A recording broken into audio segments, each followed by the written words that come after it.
بسم الله الرحمن الرحيم وأقيموا الصلاة وآتوا الزكاة وما تقدموا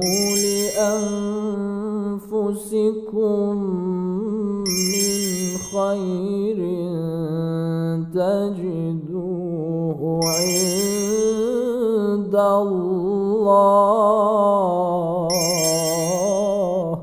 إن الله بما تعملون بصير.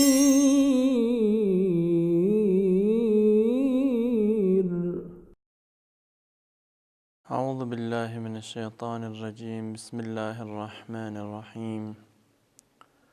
الحمد لله رب العالمين والعاقبة لأهل التقوى واليقين، ثم الصلاة والسلام على سيد الأنبياء والمرسلين حبيب إله العالمين العبد المؤيد الرسول المسدد المصطفى الأمجد المحمود الأحمد أبي القاسم مصطفى محمد صلى الله عليه وآله وسلم. Dear brothers and sisters, in this session I'm going to explain the remaining rules regarding doubts and prayers. In the previous sessions I explained the rule regarding the doubts and the number of doubts. I enumerated the invalid doubts, the doubts which should be ignored, and also the doubts which are valid. There was one thing that I could not explain due to lack of time, and that was kathiru shak.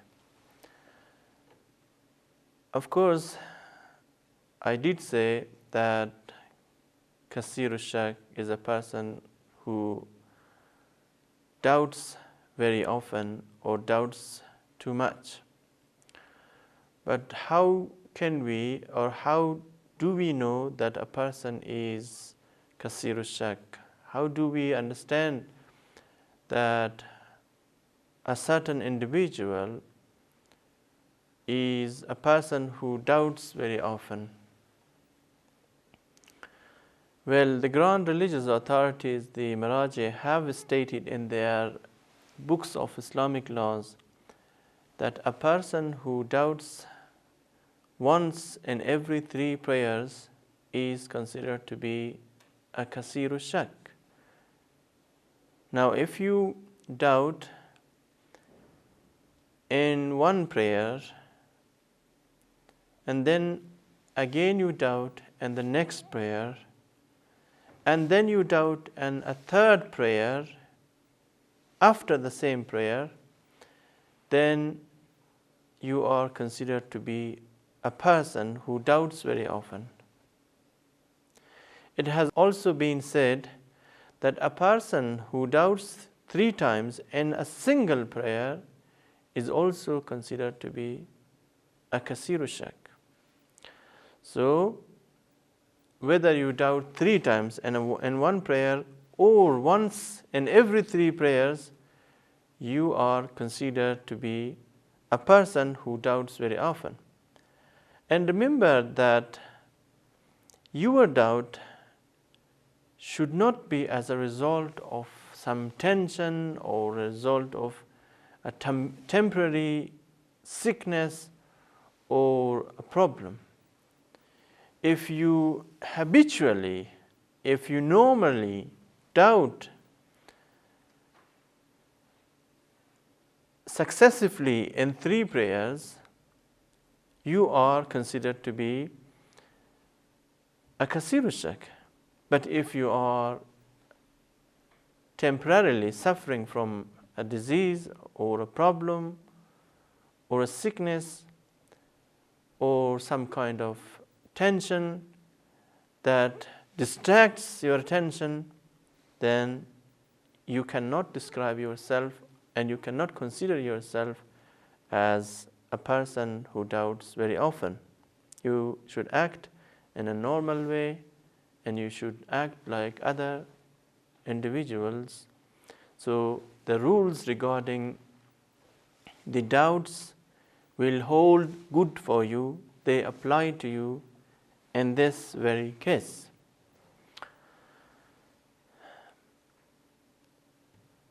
Dear brothers and sisters, I have to add one thing more which is in connection to the doubts and prayers, and that is, if a person doubts, as I mentioned in the previous session, that if a person doubts, he has to either perform 2 sajdat al-sahw, or he has to perform 1 rakat of ihtiyat prayer, or 2 rakats of ihtiyat prayer.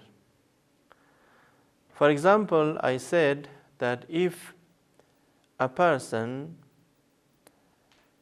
doubts between 3 and 4 rakat while he is offering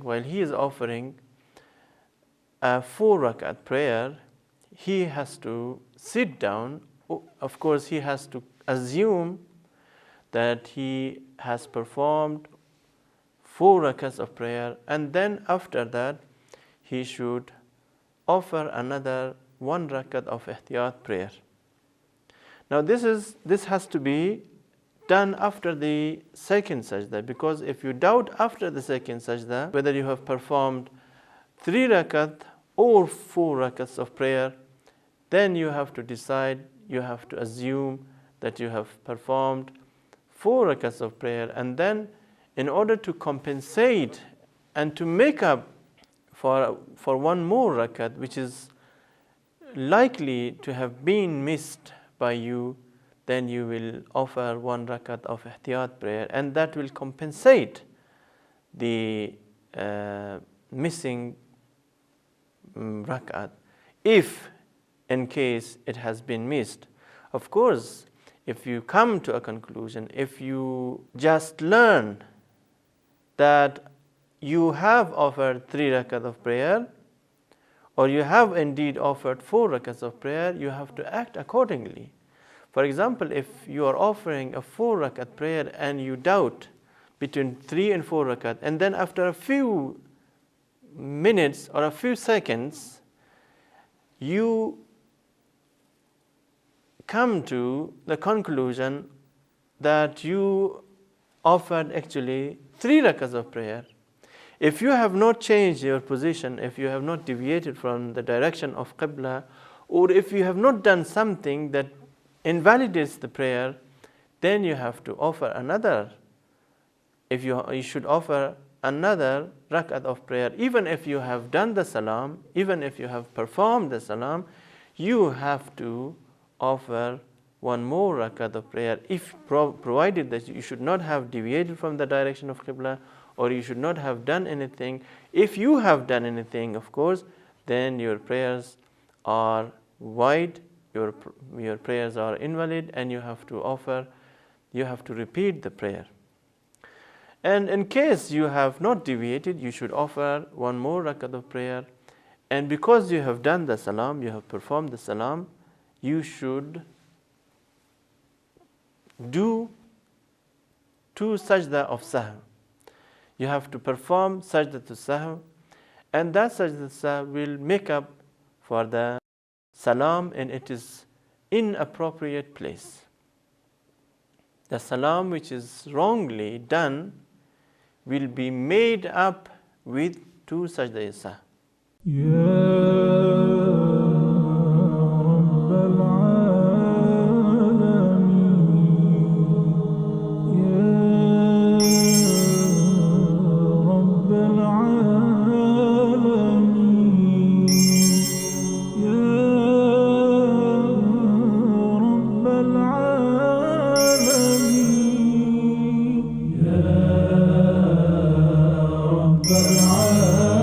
العالمين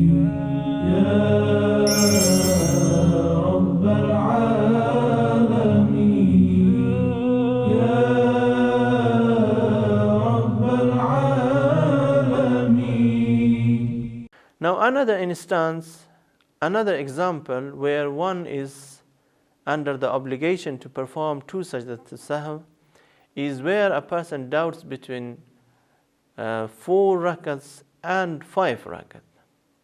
If a person does indeed entertain doubt whether he performed 5 rakats of prayer or 4 rakats of prayer, in case he is offering in case he is offering a 4 rakat prayer, then if he doubts and his doubts persist, then he should sit down wherever he is.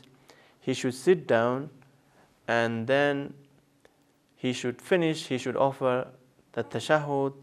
He should perform the tashahhud and give the salam. And then after performing the salam and giving salam, he should perform 2 sajdatus sahw. Sajdatus sahw is obligatory. Now these are the instances, these are examples where either namaz ihtiyat becomes obligatory or sajdatus sahw becomes obligatory.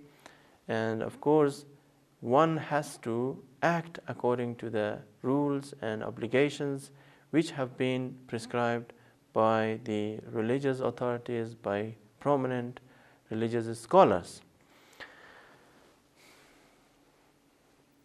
Now, what is the method of offering namaz ihtiyat? This is a question.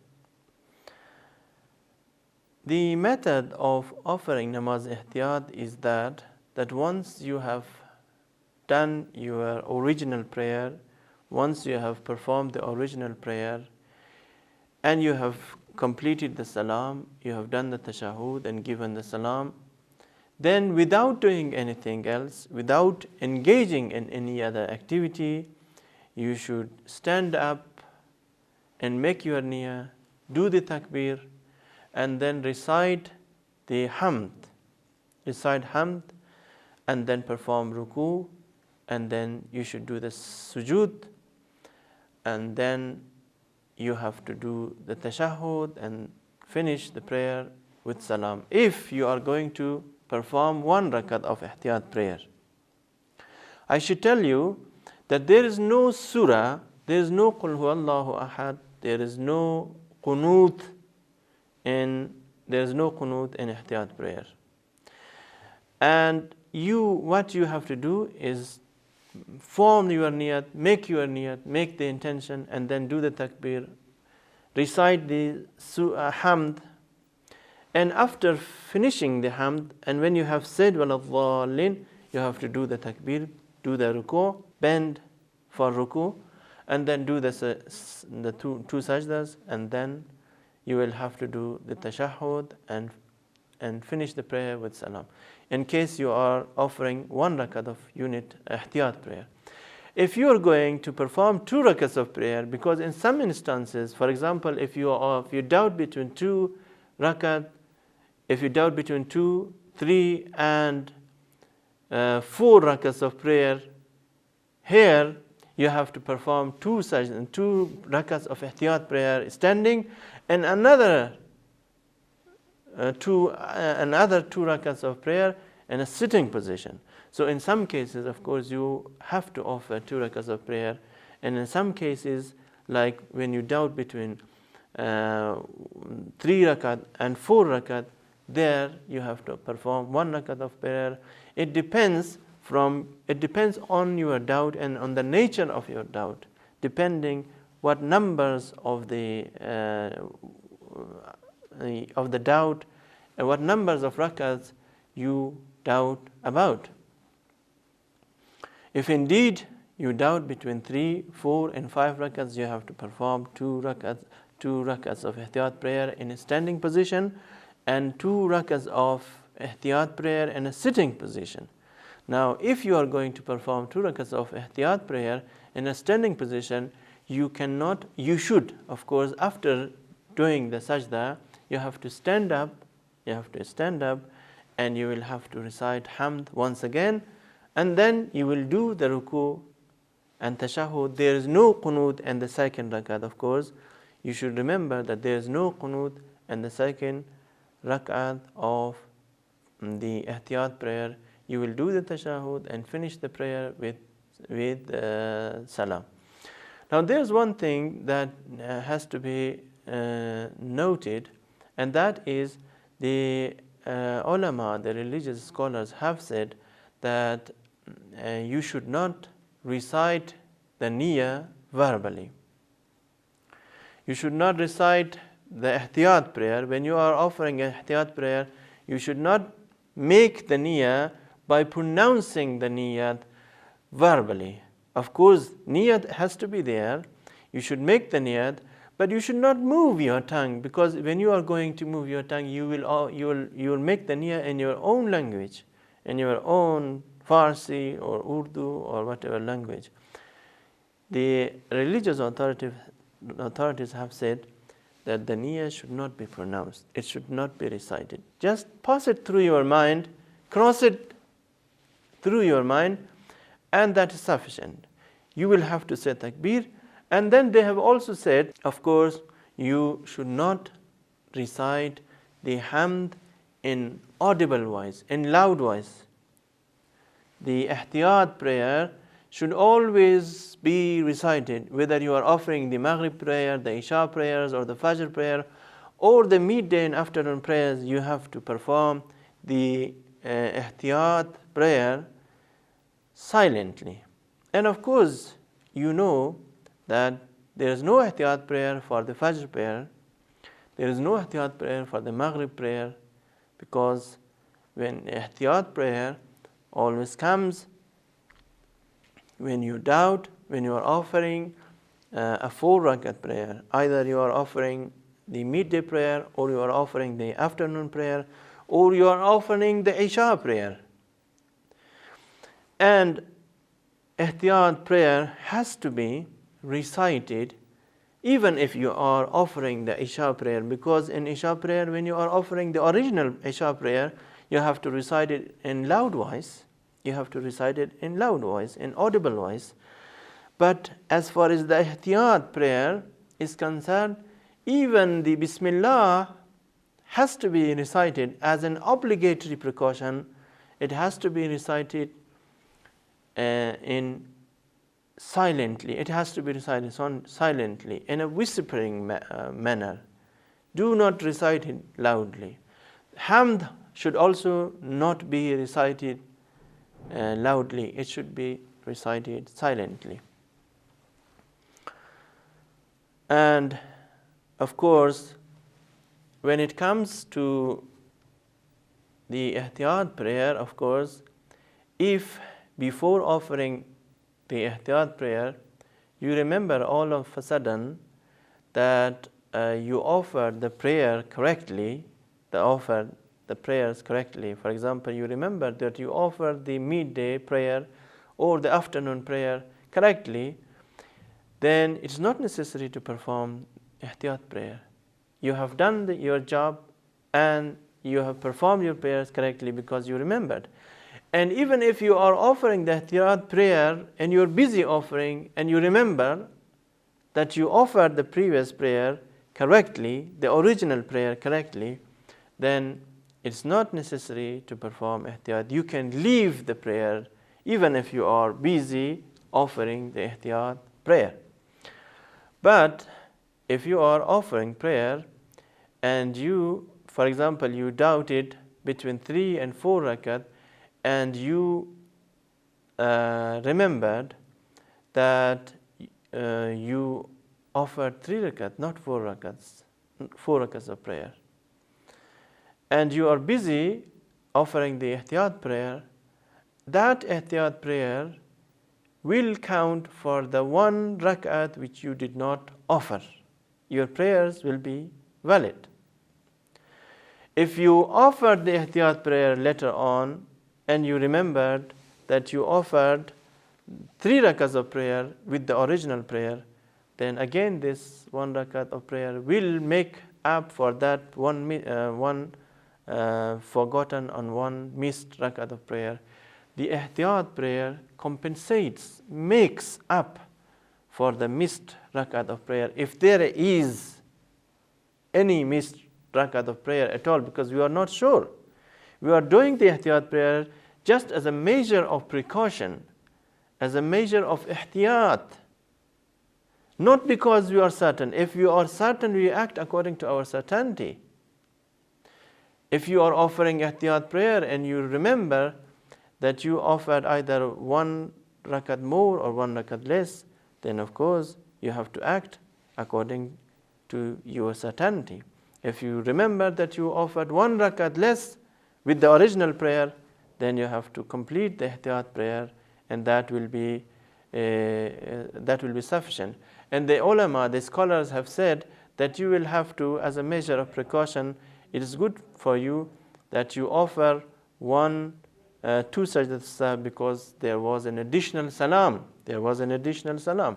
And it has been said by the maraja, by ground religious authorities, that tashahhud, that sajdat sahw is obligatory for a forgotten or for an additional salam. For an additional salam, it is obligatory. Of course,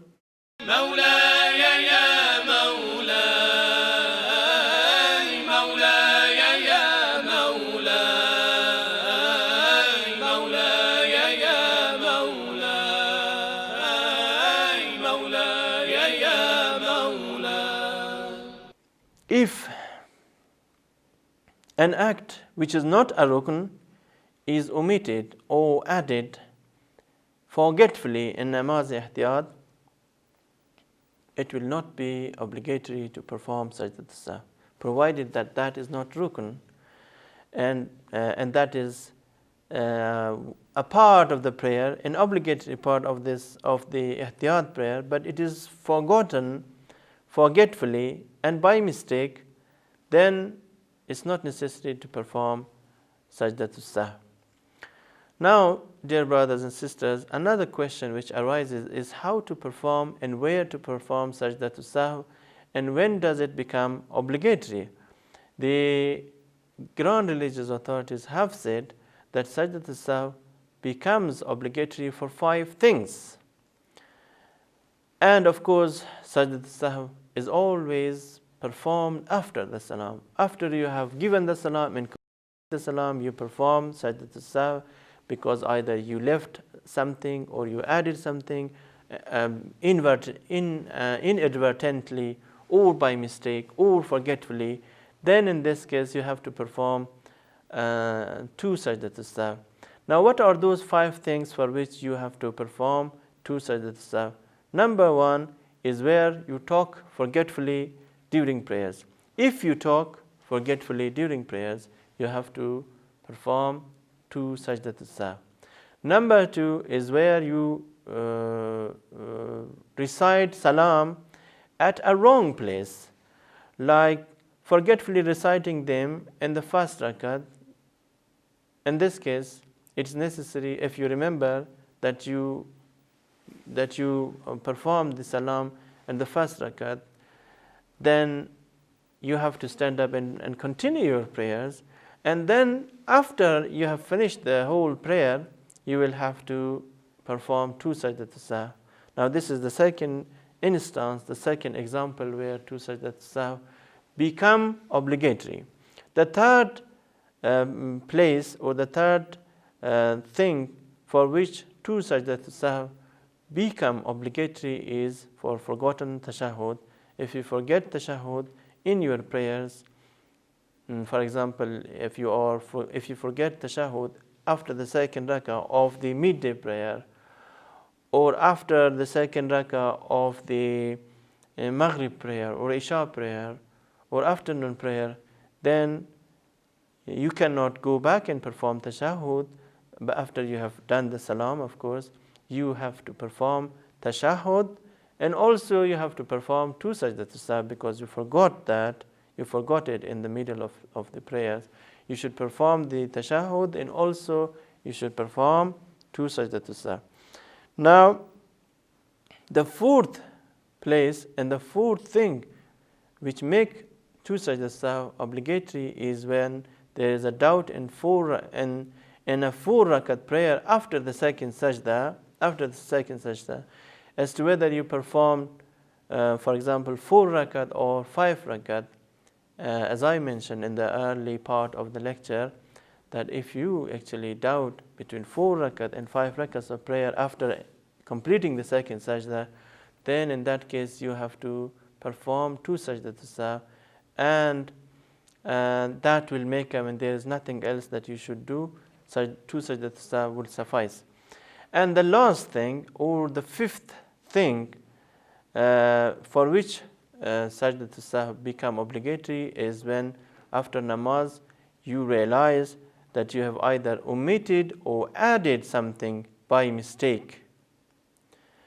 This addition or omission will make the sajdat as-sahw obligatory. You will have to perform 2 sajda for forgetting or omitting or deleting or adding something to the prayer.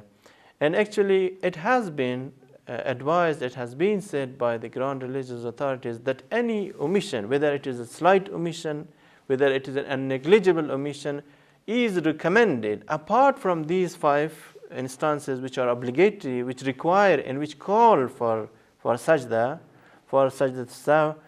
If apart from these 5 examples or instances which require for 2 sajdat as-sahw, if you commit a mistake, if you stand up, if you do something which is unnecessary and which is considered to be either an addition or omission in the prayer, then of course it is recommended that you perform 2 sajdat as-sahw to make up for that mistake.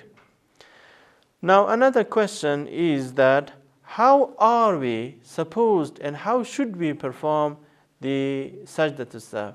What is the method of performing the sajdat as-sahw?